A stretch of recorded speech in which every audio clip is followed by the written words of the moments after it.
The wall does not speak. That is what people always get wrong about memorial walls. They expect something, a weight in the air, a chill, some signal from the stone that what is carved into it mattered to the world the same way it mattered to the people who put the names there. But the granite at Fort Bragg's eastern quarter is just granite, cold in January, smooth where hands have touched it across the years. It holds what it is given and offers nothing back, which is either the cruelest thing about it or the most honest. The hand that found the name was small. 5'3", 119 pounds of deliberate stillness, standing in the corridor at 0512 on a Tuesday morning, before the base had decided to be the day rather than the night, before anyone could reasonably ask what a linguistics specialist was doing at the memorial wall in the dark. The index finger moved along the stone slowly. Not reading, confirming.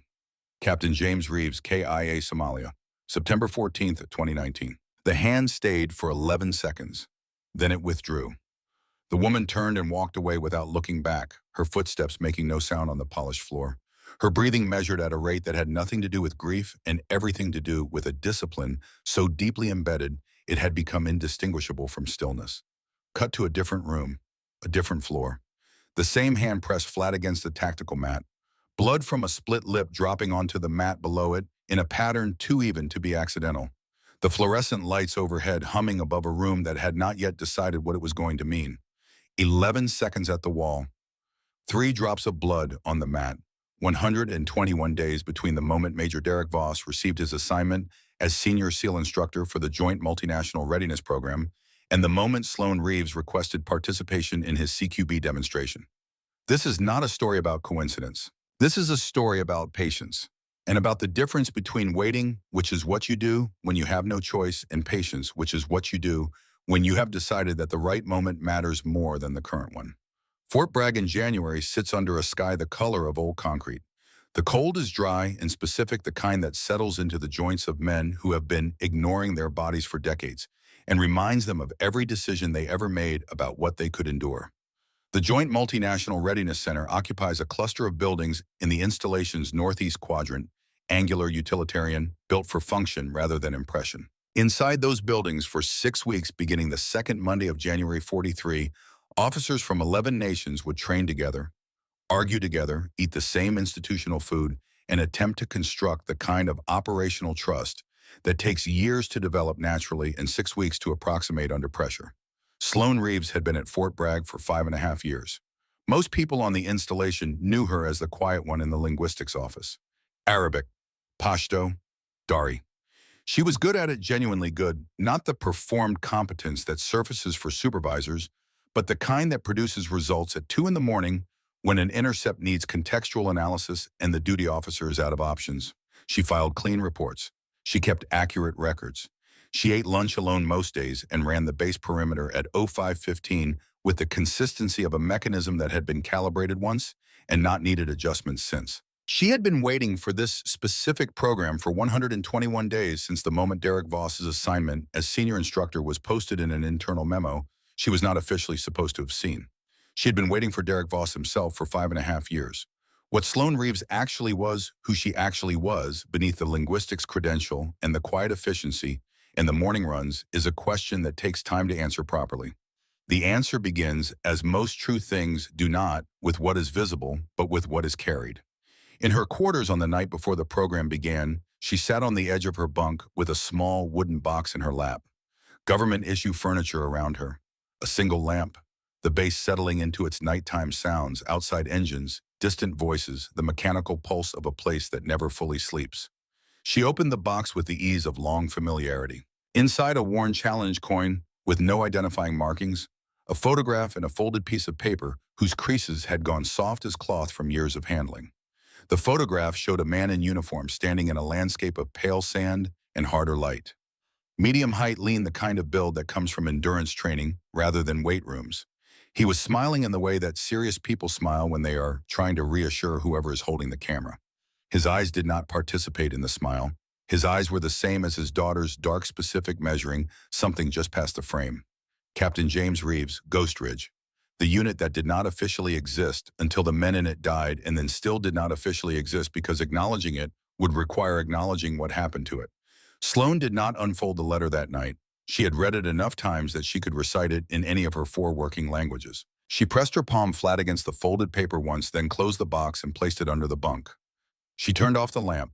She slept for exactly 5 hours. In the morning, before anyone was awake, she went to the wall.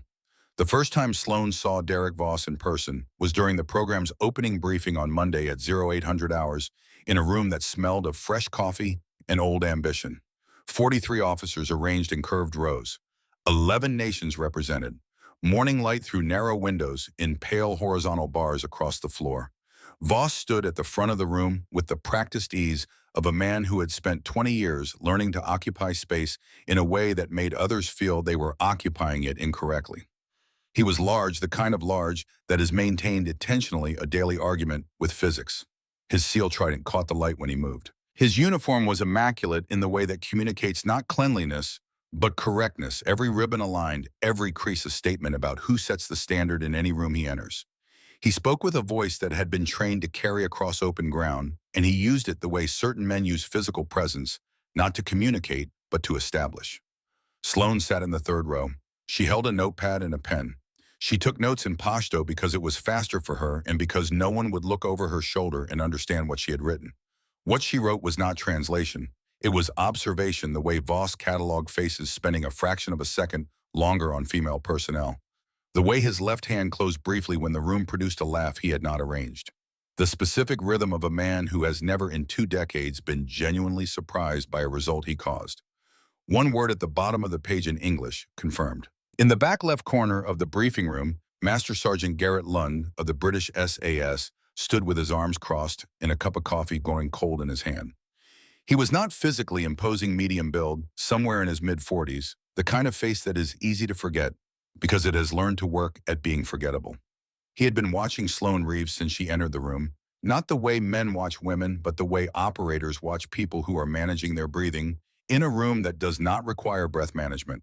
When she closed her notepad at the briefing's end, he looked away first. The combat simulation room at Fort Bragg's Multinational Center was built to replicate the spatial constraints of close quarters environments. Room width 4 meters, ceiling height adequate, floor surfaces alternating between polished tactical mat and bare concrete to vary footwork response. Wall-mounted biometric sensors tracked movement, impact force, and physiological data in real time. 4 cameras recorded simultaneously. NATO had upgraded the monitoring system the previous quarter, precision force measurement, every impact above 20 pounds of force, log tagged to personnel IDs, and timestamped to the 100th of a second. Wednesday, 1400 hours. 15 observers along the walls. Danish officers, German liaisons, 3 British personnel, including Lund, several Americans from the installation's permanent staff. Voss had positioned himself at the center of the mat with the certainty of a man who does not request space but assumes it. When Sloan stepped to the room's threshold and asked to participate in the drill sequence, the temperature did not change. But the air shifted in the way air shifts when something is about to be decided. Voss looked at her the way you look at something that has appeared in the wrong location. He took his time before speaking, which was itself a communication, the pause designed to establish that her request was being evaluated by someone who had the authority to evaluate it and found it wanting. He told her the room was for operators. He told her what that word meant in case the definition had been unclear. He gestured at the space around him, building his audience into the architecture of what he was doing, converting 15 observers into witnesses to a lesson he had already decided to teach. He mentioned participation trophies. He mentioned the difference between training environments and operational reality. He said the word translator, the way certain people say the word civilian, with the particular inflection that functions as a category rather than a description. Lund against the wall shifted his weight almost imperceptibly. Sloan did not argue. She did not retreat. She asked with the flat precision of someone reading coordinates from a confirmed map to participate in the drill sequence. Yes, sir. Close quarters demonstration. Correct, Voss said fine. He would demonstrate a disarm technique. She could observe. He was already turning away from her when he said it, already moving to the center of the mat, managing the room rather than her because the room was what mattered to him. 15 observers, 4 cameras, the performance already begun. He turned back without warning. His right elbow drove across and forward with the full weight of 223 pounds of maintained muscle behind it aimed at her face. Not a demonstration, not a controlled movement calibrated for training contact. The full commitment of a strike thrown with intent at a person who had not been told it was coming. 87 pounds of measured force. The sensors in the wall logged it at the moment of impact, tagged it to Voss's personnel ID, and stored it with a timestamp. The impact was immediate and complete. Her head snapped right. The sound was sharp and specific, the kind that makes everyone in a room stop thinking about anything else for a moment. Blood appeared at her lip at once, dark and immediate, the tissue split rather than abraded. She went down. Her knees struck the mat with a sound that made two of the Danish officers look at each other without moving their heads. Voss turned back to the room. He was speaking about commitment, about the difference between a real strike and people's imagination of one. He was managing the narrative while it was still forming, which is a skill and also a tell. He did not look at her. Garrett Lund looked at nothing but her. Sloane Reeves was on one knee, blood dropping from her lip onto the mat below each drop, placed with a precision that should have been random and was not. She was not swaying, not searching for equilibrium. She had lost. Her breathing had settled into a specific pattern, 4 counts in a held beat, 4 out, another held beat, the combat stress management rhythm that keeps the hand steady when the body's threat response is trying to override everything else. Her left hand found the edge of the mat, palm flat, thumb aligned with the first knuckle, weight distributed through the heel of the hand fingers together, wrists straight. The stabilization position that comes from drilling a thing until the nervous system executes it automatically under any condition, including a fresh facial impact, including blood and fluorescent light, and 15 sets of eyes. Lund set his coffee cup down, quietly. His eyes did not move from her hands. He knew that grip the way you know a piece of equipment you have trained with for years, by the way your body responds to seeing it, rather than by having to think about it. It was foundational positioning from a curriculum he had encountered only once in a training program associated with units that no longer had names in any document accessible through normal channels. He had never seen it executed by a linguistic specialist. Sloane stood, slow and controlled, no hand to the wall, no stumble. Just vertical, as though gravity had decided to cooperate. The blood was still coming from her lip. Her left eye was beginning to respond to the impact, but her balance was absolute. Voss finished his explanation of commitment and looked at her as though she were a prediction that had confirmed itself. Colonel Warren Briggs stepped out of the control booth. He was a tall man whose height had settled into itself across 31 years of service, not imposing by effort, but present in a way that rooms adjust to. He had a face that communicated primarily through subtraction, removing expression, until what remained was precisely what the situation required. He looked at the blood on the mat, he looked at Voss, he looked at Sloane, who was looking at nothing in particular, breathing her 4-count pattern, holding herself vertical with the complete absence of drama. He called the session, he cleared the room, he told Voss and Sloane to stay. When the 15 observers filed out, Lund was the last. At the threshold he paused. He looked across the emptying room at Sloane. 1 full second. Then he nodded a movement so small it was invisible to anyone not watching for it and stepped into the corridor. The door closed. Briggs crossed the room and stood in front of her. He looked at the blood on her chin with the expression of a man who has seen injuries in training rooms before and is calibrating this one against what he knows. He asked if she needed medical attention. She said, "Negative, sir." He told her she was bleeding. She said, "Observed, sir." His jaw tightened fractionally. He told Voss to remain, told Sloane she was ordered to the medical bay, told them both he would want written statements by 1800 hours. Then he walked to the control booth and looked at the monitoring panel and what it had recorded, and his expression did something that expressions only do when a person is revising something they thought they understood. He reached for his tablet. He opened a secure channel. He typed 3 words. "Who is she?" The system returned a result in 6 seconds. Query restricted. Authorization insufficient. Below that, blinking in red against the panel's secondary display, partial match detected. Cross-reference archive designation Ghost Ridge. Authorization required executive level. Access denied. Briggs looked at that notification for a long time. Then he took a screenshot. Then he sat down in the empty control booth with the door closed and tried to remember everything he had ever been told about a unit whose name he had heard only in the particular way words are heard when they are not meant to be said aloud in margins, in the spaces between official statements and what the people who had actually been there said when they thought no one official was listening. 11 men, Somalia, September 2019, a mission that did not officially exist. A classification order signed and sealed so quickly that the paperwork outlasted the men it was designed to bury.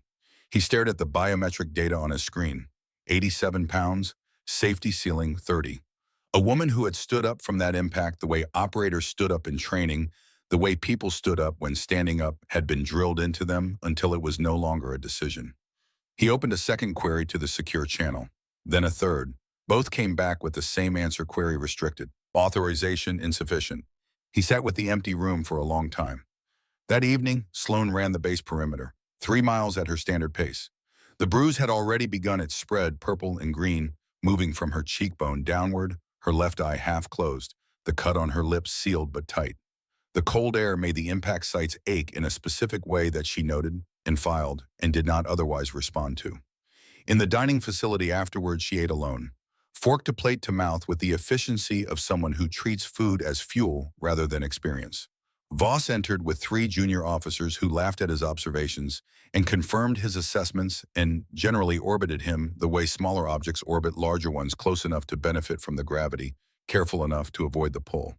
He saw her. The bruised face of a woman eating alone in a military dining facility has its own visibility, and Voss had not built 20 years of career by failing to see what was in front of him. He came to her table. His tone had shifted to something that might have passed for reasonableness. In a different context, the voice of a man extending professional courtesy across a misunderstanding. He said words about training intensity and shared professional understanding, and how nobody benefited from hard feelings over a drill that had gotten more physical than intended. She set her fork down with the care of someone making a considered decision about where to place an object. She told him they were whatever the investigation determined, sir. Something moved behind his eyes, quick and contained. He asked if they were good. She returned to her meal. His 3 satellites adjusted their trajectories accordingly, and all 4 of them left. Garrett Lund appeared in the seat Voss had vacated. He was carrying a tray with the institutional food that no one at the table was going to enjoy, and he sat without asking, because asking would have required her to perform a welcoming gesture she had no reason to perform. He ate, she ate. The room hummed around them with the multilingual background noise of 43 officers from 11 nations, all processing the same mediocre protein under the same light. He did not look at her when he spoke. He was looking at what he was cutting into pieces smaller than eating required, the way people work with their hands when they are thinking rather than acting. He said that stabilization grip. It came from a program that doesn't appear in any manual I've seen, not even the ones that take clearance to access. She said nothing. He said, your father left-handed. The fork stopped. Less than a second. Then it continued, plate to mouth. She chewed with the same systematic efficiency she brought to everything else. She said, I don't have a father. Lund nodded slowly, the way you nod when you have received an answer you expected and are now placing it where it belongs. He said, okay. He returned to his food. He asked nothing further. When he finished, he stood, collected his tray, and left without ceremony. No farewell, no backward glance. Sloan stayed until her plate was empty, then cleaned the table with a napkin that came away faintly pink and walked out into the January dark. Her left hand at her side was positioned the way it had been since the training room, fingers slightly forward, thumb, inside the line, the body keeping its own counsel about what it might need to do next. She walked back to her quarters through the cold, past-lit windows of buildings housing people who did not yet know what was moving on their installation. She unlocked her door. She checked the marker at the threshold, a small thing, the kind of habit that becomes a reflex before it becomes thought. It was undisturbed. She sat on the edge of her bunk. She did not open the box. She pressed her hand flat against her chest over the pocket where the letter was not. The letter was in the box under the bunk, but the gesture was one the body makes regardless. A kind of checking. 5.5 years reduced to 6 weeks, and 6 weeks to 4 days, and 4 days to one morning that had not yet arrived. She lay down. She set her internal clock for 0500.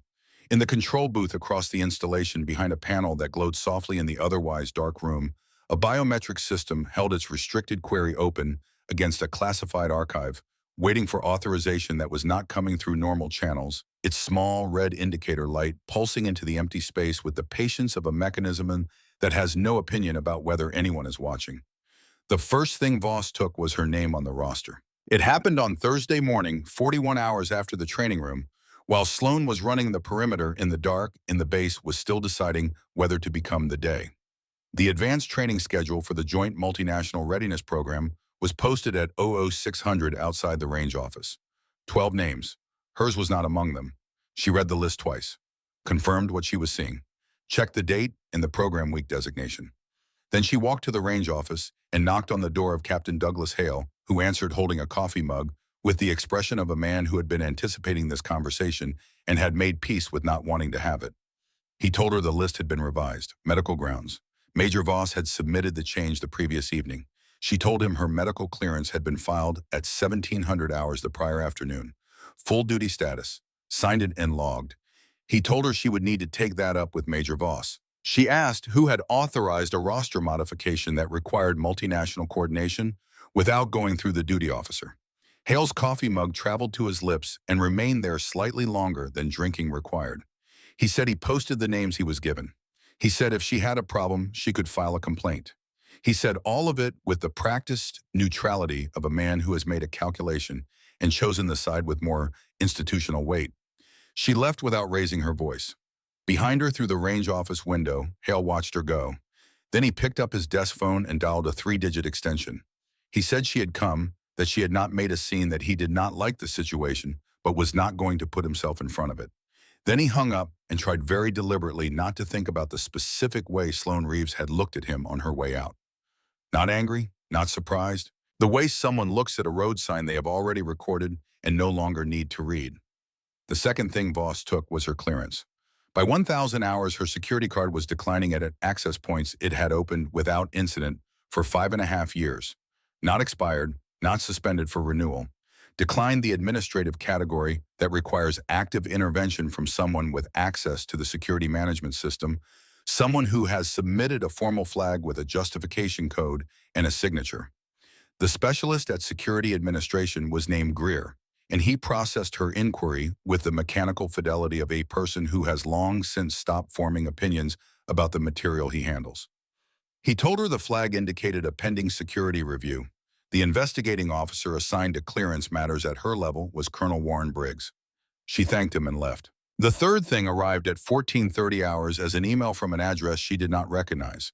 No subject line, a single attachment. 4.2 megabytes. A video file. She took it to an unoccupied briefing room, locked the door, confirmed the window angle relative to the corridor, and sat down with her tablet. The footage was from the combat simulation room. Wednesday. The timestamp was authentic. The NATO watermark was authentic. The building blocks of what she was looking at were real, but the sequence had been reconstructed. In the original, she had walked to the designated position, stood at, ready, waited. In this version, the frames had been reordered with a precision that required both technical skill and an understanding of how memory organizes visual information. It showed her entering with hesitation where there had been none. A 30-second segment stitched from 3 separate moments. Timestamp 14:23:07, cut to 14:31:44, back to 14:24:18 made it appear that Lund had needed to physically reposition her before Voss began his approach. The audio had been lightly processed to smooth the edit transitions, not enough to remove them entirely, but enough for casual viewing. This was not anger. This was strategy. Someone had spent professional time constructing a specific fiction and was now distributing it to build a record. She played it 3 times. She noted every cut point. She forwarded the file to a private server not associated with her official accounts. She created a folder and labeled it Reeves/Voss/evidence.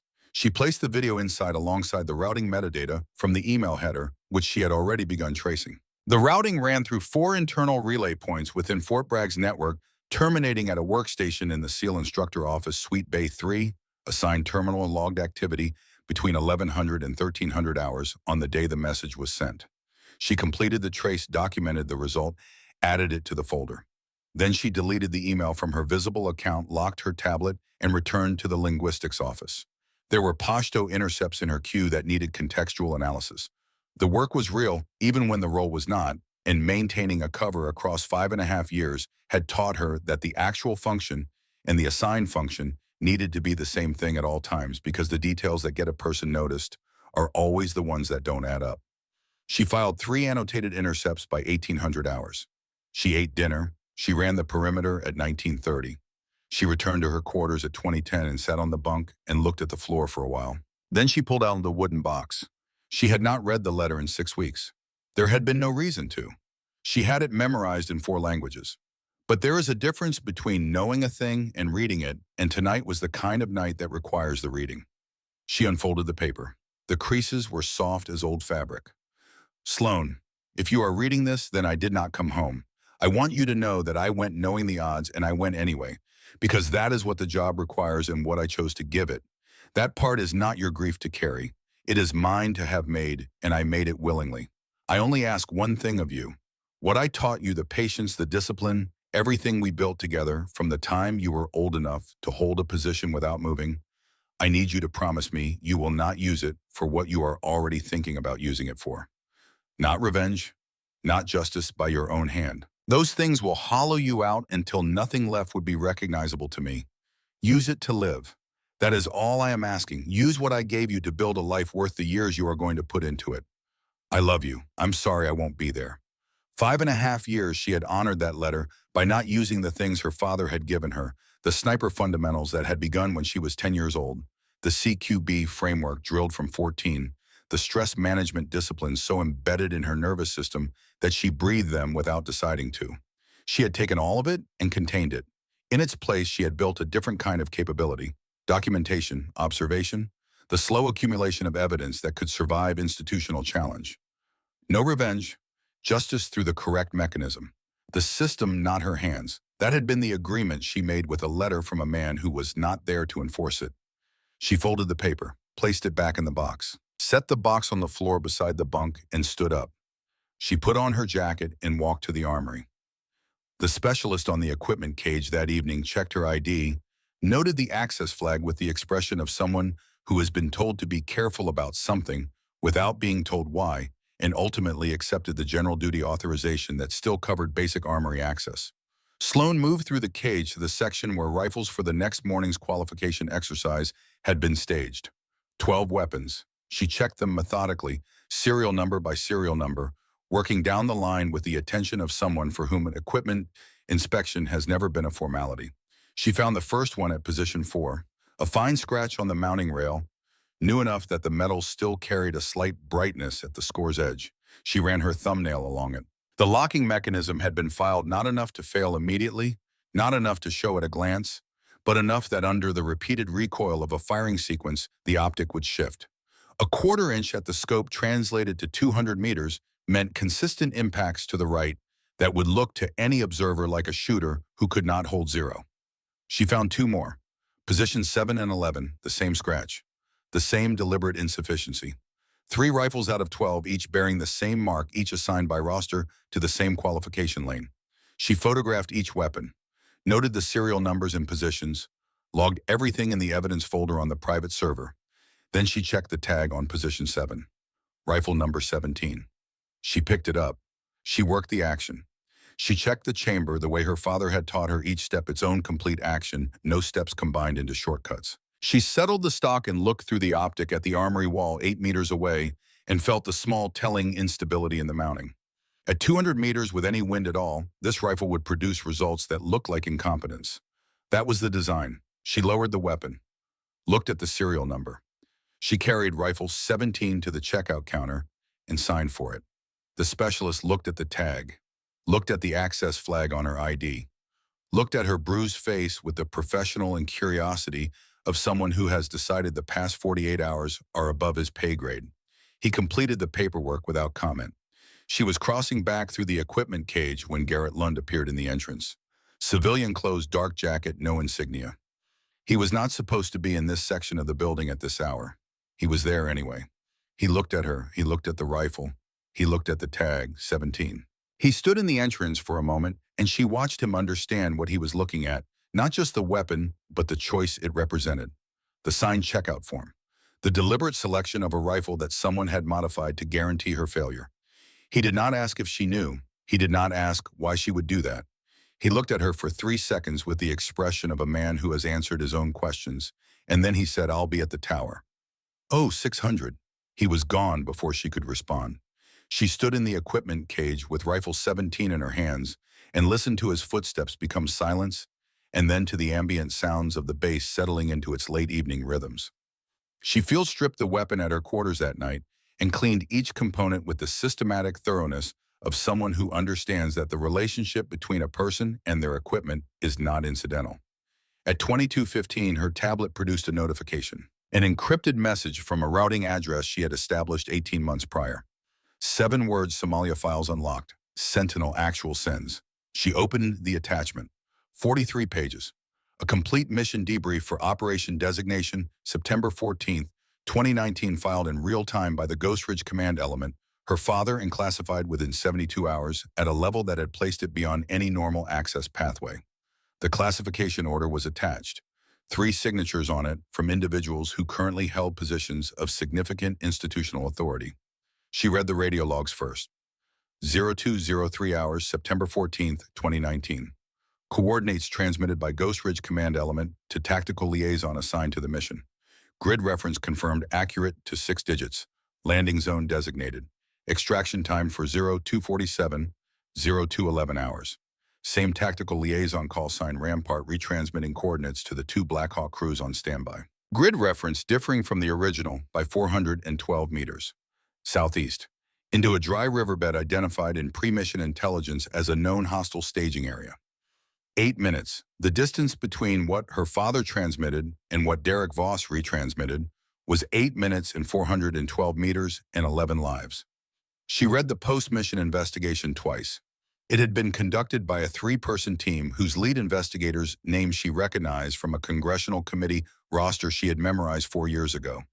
The conclusion reached in 11 days was that the mission had encountered unexpected intelligence degradation in a complex operational environment, and that outcomes, while tragic, did not indicate misconduct by any specific individual. The word misconduct appeared 4 times. The name Rampart appeared nowhere in the unredacted portions. Rampart was listed as a classified appendix. The appendix was included in tonight's file. She closed the attachment. She sat with the tablet face down on the bunk beside her. She looked at nothing for a while. 11 names. She knew them all. She had learned them the way you learn things you need to carry without putting down by making them part of the structure rather than the load. Lieutenant Boyd Merritt, 28 Second Generation Army. Staff Sergeant Calvin Pruitt, 34, scheduled to rotate home in 6 weeks. The others each complete, each absent from every official record in a way that the classified appendix explained with the bureaucratic precision of people who understand that the opposite of a scandal is not truth but documentation. Her father had been the last transmission. She pressed her hand flat against the floor beside the bunk, palm down, thumb-aligned weight through the heel, and held the position for 30 seconds. Grounding, keeping the mind from accelerating past what it could navigate. The letter said, use it to live. 5.5 years, she had understood that to mean use other methods, use patience, use documentation. Do not use the skills. But the 43 pages in front of her had not arrived because she had filed reports through correct channels. They had arrived because someone with executive authorization had decided the time was right. Someone called Sentinel Actual who had been watching. The evidence she needed for tomorrow's range had not been assembled by abstention. It had been assembled by 5.5 years of deliberate patient work and by 4 days of allowing Derek Voss to be exactly who he was in a monitored environment. There is a difference between revenge and evidence. There is a difference between breaking a promise and understanding what it actually meant. Use it to live did not mean do not use it. It meant use it for something worth using it for. She lay down, closed her eyes. The breathing settled into its rhythm without being instructed, and she slept without dreaming until 0500. At 22:58 hours, while Sloan was already asleep, Briggs sat back down at the security terminal. He had been home for 40 minutes. He had come back. He looked at the restricted query on the screen. He looked at the screenshot of the Ghost Ridge alert. He looked at the force monitoring data showing 87 pounds delivered to a woman's face in a room with 15 witnesses and 4 recording angles. He looked at the pending security flag on Sloan Reeves's access card, which Derek Voss had submitted at 1600 hours that afternoon through the security compliance system, and which was currently denying her access to facilities she needed to do her assigned work. He opened the clearance management system. He entered his authorization code. In the reason field, he typed administrative error. Original flag insufficiently documented. Restoration effective immediately. He did not record his actual reason, which was this: a man who files a clearance flag against a woman he struck at 87 pounds of force in a monitored training room does not also get to use the security system as a weapon. Not on this installation. Not while Warren Briggs still had the authorization code to say otherwise. He closed the terminal. He drove home for the second time that night and sat in his kitchen without turning the lights on and thought about a system that could identify a biometric signature against a classified archive and then refused to tell him whose signature it was or why it mattered. He thought about the name Ghost Ridge, the way you think about words that carry more weight than their syllables should be able to hold. He set his alarm for 0500. The cold at Fort Bragg at 0545 in January is not the kind that announces itself. It simply is settled into the air, with the permanence of something that does not need to perform its nature for whoever is moving through it. The range lights threw pale cones across frozen ground. The sky was pewter. A generator somewhere on the installation cycled into its operating pitch and held there the low mechanical note that underlies everything at a military facility, present in everything credited to nothing. Sloan arrived at the equipment window at 0541. Her ID cleared without resistance the access restoration she had not known about until the light turned green. She accepted this without expression and filed it as information. The specialist produced Rifle 17. She signed. She verified the serial number. She checked the mounting rail with 2 fingers, the same scratch, the same deliberate insufficiency, exactly as she had documented the night before. She shouldered the weapon and walked to the staging area. 18 observers in the cold. Danish officers near the left barrier, breath visible in the pale light. German liaisons with tablets. Americans from the permanent staff.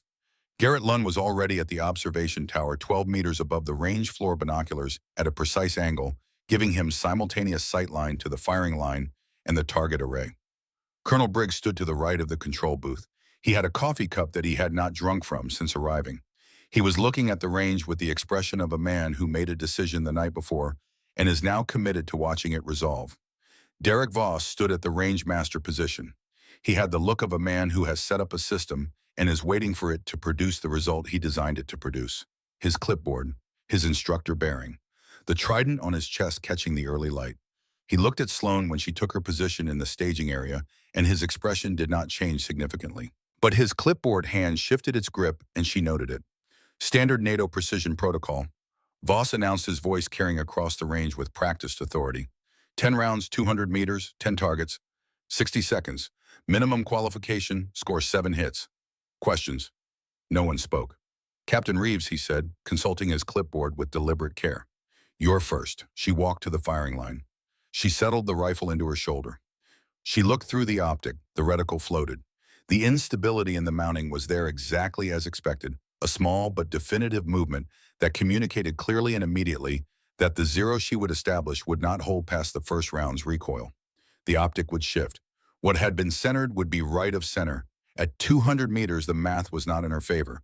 She had approximately 3 seconds before Voss called the start. She used them to do what her father had taught her before the optics, before the accessories, before any system that required hardware and mounting screws and a mechanism she did not personally control. She set the optic aside as a data source.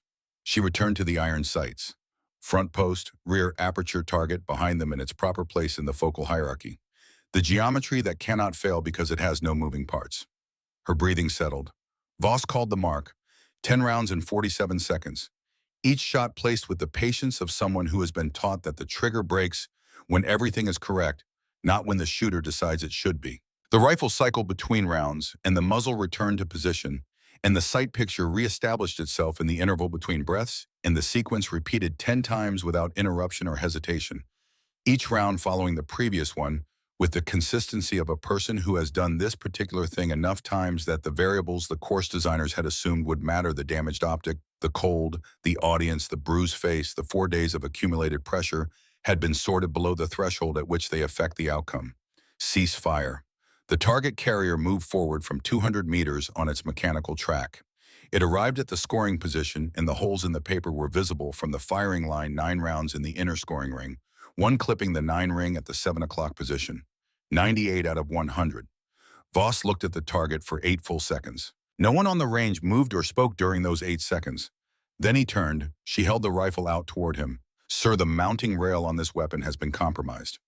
I noticed it during equipment inspection yesterday evening and want to log the malfunction before the next shooter uses it. I'll need a statement from you about the weapon's condition when it was issued. He took it with both hands. He ran his thumb along the mounting rail. He felt the scratch, the specific new brightness of recently filed metal, and he knew what he was touching because he had touched it when he made it 3 days ago in the armory, his hands on this specific weapon. He knew the feel of his own work. 18 people were watching him hold the rifle. 18 people had watched Sloan Reeves fire 98 out of 100 through iron sights at 200 meters, with a weapon whose optic had been sabotaged. 18 people were standing in the cold making calculations that had nothing to do with temperature. He said any trained shooter can manage iron sights at this distance. She said, of course, sir. Standard expectation. I just wanted the equipment malfunction documented for the record. The clipboard in his left hand had a form on it, with spaces for equipment status notations. He was holding the form and the sabotaged weapon simultaneously in front of 18 witnesses and a monitoring system that had been logging everything since occupancy, and a colonel with a coffee cup who had not moved from his position near the control booth. Briggs set the cup down. Major Voss, control booth. His voice had the quality of something that has been compressed past the point of further compression. Now. Voss handed the rifle back to Sloan. He looked at her face for 3 full seconds. Not the clinical assessment of the training room where she had been a problem to manage. This was different, the look of a man who has been moving through terrain he believed he understood and has encountered something that does not fit his map. He said, "Who are you?" She met his eyes without difficulty. "I am a linguistics specialist, sir. NATO liaison. That is what my orders indicate. That is not what I asked. It is the answer I am authorized to give." Briggs said his name again with a finality that does not repeat itself, and Voss walked to the control booth with the deliberate pace of a man making himself move when his instincts are suggesting something else. At 1400 hours, the formal security complaint arrived. Voss had spent the 4 hours between the range and the complaint working his institutional relationships phone calls, messages, the rapid construction of a narrative that could run ahead of what was building against him. The complaint was 6 pages. It cited falsified service credentials, misrepresented qualifications, and possible operation under fraudulent orders.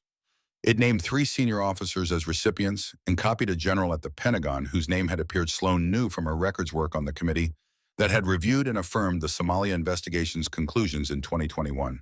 She read it in the corridor outside the linguistics office. Once for content, once for structure, once for what it revealed about the person who wrote it. What it revealed was that Derek Voss had decided that attack was preferable to defense, which was the correct instinct applied to the wrong situation. Because attack requires controlling the terrain, and he had lost the terrain at 0600 that morning in front of 18 people and a logging system that had been recording since occupancy and a colonel who had come back to the installation at 2300 the previous night to reverse an access flag. The complaint went into the evidence folder. She added it to the record alongside everything else, then returned to the intercept queue and worked until the message came from Briggs at 1550 mandatory meeting, conference room 1600 hours. The room was small and warm in the way institutional spaces are warm, the heat present without being comfortable, the air processed enough times to have lost whatever distinguishes it from the concept of air. Briggs at the head of the table. Voss to his right in his dress uniform, every ribbon aligned the look of a man who has placed his bet and is waiting for the table to show its cards. The third person Sloan had not expected.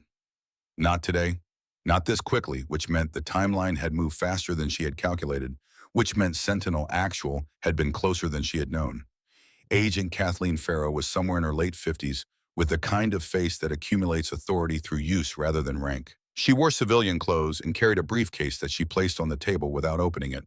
She said her name, sat down, and did not explain her title or agency, which told Sloan everything about the kind of authority she was carrying. Briggs opened the proceedings. He noted the complaint, the range incident, the training room incident. He told Voss to present his concerns. Voss had prepared this. The preparation showed in the way a script shows behind a seemingly improvised performance. Right pauses, right emphasis. The architecture assembled in advance. He spoke about misrepresented credentials, about behavioral patterns, suggesting instability, about capabilities inconsistent with a linguistic role. He spoke about the range that morning in a way that attempted to reframe 98 out of 100 through iron sights as evidence of deception rather than competence. He finished. The room was quiet. Briggs looked at Sloan. "Do you have a response?" she said. "Sir." "May I ask Major Voss a question?" "Proceed." She looked at Voss. "Major, in this complaint filed at 1400 hours today, you state that my demonstrated capabilities are inconsistent with my filed credentials. And at the range this morning in front of 18 observers, you stated that any trained shooter can manage iron sights at that distance. Are both of those statements accurate?" He understood where this was going. There was no redirect available because both statements had already been made in front of witnesses. Yes, he said. So a trained shooter performing at that level under those conditions is not inconsistent with military service. It is expected. The situation at the range was... She placed her tablet on the table. The biometric force recording from the training room. Wednesday, 1400 hours, 87 pounds, safety ceiling 30. Timestamp personnel tagged logged by the system he had known existed and had thrown his elbow in front of regardless. She did not narrate it. She turned the screen toward the center of the table. Then she placed her personal device beside it. The original footage from the combat simulation room's west wall camera, unedited timestamp intact, showing Voss's approach from beginning to impact. Playing simultaneously beside it the edited version she had received by anonymous email, the frame reordering visible when viewed against the original. Side by side, the manipulation was not subtle. Beside the footage, she placed the email routing analysis. The trace running through 4 internal relay points, terminating at the workstation in Bay 3 of the SEAL Instructor Office Suite. Voss's assigned terminal logged activity between 1100 and 1300 on the day the message was sent. The room watched the simultaneous playback for its full duration. Then Farrow opened her briefcase. She placed the folder on the table and looked at Voss. "Major Voss," she said, "do you know what Ghost Ridge was?" The change was immediate, not collapse retreat. Each element of the maintained certainty withdrawing in sequence, the confidence first, then the composure, then the color until what sat in the chair had the shape of Derek Voss but had lost the substance that made him recognizable. Rumors, he said, a unit. Somalia. Ghost Ridge was a Tier 1 special operations element, Farrow said. September 14th, 2019. 11 personnel. The mission's failure was attributed in a classified investigation to intelligence degradation in a complex operational environment. That investigation was sealed within 72 hours. She opened the folder. 3 pages of radio logs on the table. These are the transmission records. 0203 hours grid reference transmitted by the Ghost Ridge command element to the tactical liaison assigned to the mission. 0211 hours, same tactical liaison call sign Rampart retransmitting to flight crews. The 2 grid references differ by 412 meters southeast, into a location identified in pre-mission intelligence as a known hostile staging area. Voss said, "I don't know what you're implying." Farrow said, "I am not implying anything. I am reading a document." Briggs was looking at the timestamps with the expression of a man performing arithmetic he had not expected to be asked to perform and disliking the number he was arriving at. Sloan said the tactical liaison on that mission was you. Voss turned to her, and the thing that had been behind the certainty and behind the performance and behind 20 years of institutional armor was visible now for the first time, not malice, not cruelty, but something smaller and more pathetic. The face of a man who had made a decision in 8 seconds and then made every subsequent decision in service of that first one, and who was now sitting in a room where the original decision had finally been laid on the table beside everything that came after it. "You planned this," he said. "You let me do all of it. The training room, the roster, the videos, the clearance flag, the complaint. You let me build the case, and then you used the case against me." She held his gaze without difficulty. "I needed documentation that could survive legal challenge. Accusations without evidence are noise. 4 days of systematically documented behavior by the same individual who altered those coordinates is not noise. It is a prosecutable pattern." His jaw moved. "In that moment at the radio, I panicked. It was 8 seconds. It was not a plan." She was quiet for 3 full seconds. When she spoke, her voice was level in the way that level voices are when level is a choice rather than a condition. "I know that," she said. "I have known it since I read the classified appendix that was sealed before my father's body reached German soil. You panicked, and 11 people followed the wrong coordinates, and none of them came back. And then you spent 5.5 years making sure no one could ever document why. You accepted a commendation for that mission. You built a career on what happened in those 8 seconds, and you spent every year since eliminating anything that could destabilize it." She turned to Farrow. "Everything is filed. The evidence folder is on a secure server outside this installation's network. The force data, the equipment, modification documentation with serial numbers and photographs, the video comparison, the email routing, trace the complete radio, log cross-reference. All of it," Farrow nodded. Briggs said, "Major Voss, you are confined to quarters effective immediately. CID will take custody within the hour." Voss pushed back from the table. He came across it in one movement, his hand extended towards Sloane's throat. The forward motion carrying everything, the weight of his body, 5.5 years of accumulated threat, and the final compressed understanding of a man who has run out of other options. Her left hand found his wrist at the point of maximum extension. She did not oppose the momentum. She redirected it, her right hand coming up beneath his elbow, pressure applied at the joint's natural limit. She rotated 45 degrees, stepped offline, and used his own forward motion to put him face down on the conference table with his arm locked at an angle that made resistance a transaction with physics rather than a choice. The full sequence took 2 seconds. Zero injury. She held the position without force. With geometry. Stop resisting, Major. He was breathing hard against the table surface. She could feel the impulse running through his arm and finding no path forward because the lock was not about strength, and he was large enough to understand that immediately. She said 11 people went to a landing zone 412 meters from where they were supposed to be because of 8 seconds at a radio. That is the fact of what happened. It is documented. It will be adjudicated through the correct process. That is the only version of justice that holds. Briggs had the panel. 4 MPs arrived in 90 seconds. They removed Voss with the efficient neutrality of people whose professional function is to process situations rather than evaluate them. He was cuffed. Wrights Reed moved toward the door. At the threshold, he turned back once. He looked at Sloan with an expression she had not seen from him before. Not anger, not calculation, not the performed authority that had carried him across 20 years. Something underneath all of that. The face of the man who had been at the radio at 0211 and had not been that man since. The door closed. The room was quiet. Farrow was writing in her notebook. Briggs was looking at the table where the radio logs were still laid out, 3 pages of timestamps that rewrote a conclusion that had been designed not to be rewritten. Briggs looked at Sloan for a long moment. He had the expression of a man recalibrating something fundamental. Every interaction of the past 4 days assembling itself into a coherence he had been adjacent to without seeing. He did not make a speech. He did not summarize. He nodded once with the specific finality of a man who communicates respect by not dressing it up in words it does not need. That was all. It was enough. Farrow closed her notebook. She looked at Sloan with the attention of someone completing an assessment across a timeline longer than the past 4 days. Ghost Ridge is being reconstituted, she said. Sentinel-4. 3 targets. 3 installations. They want you to command it. Sloan waited. But if you accept, Farrow said, your cover is permanent history. The role, the credentials, the 5.5 years of operational invisibility, gone.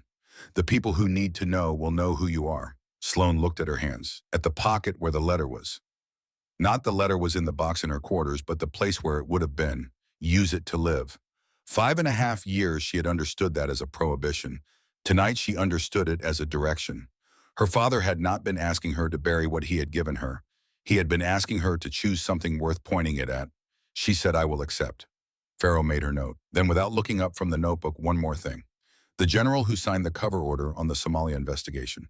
The signature that sealed those files within 72 hours of the mission's end. He is the first of the 3 Sentinel-4 targets. The room held the information for 3 seconds.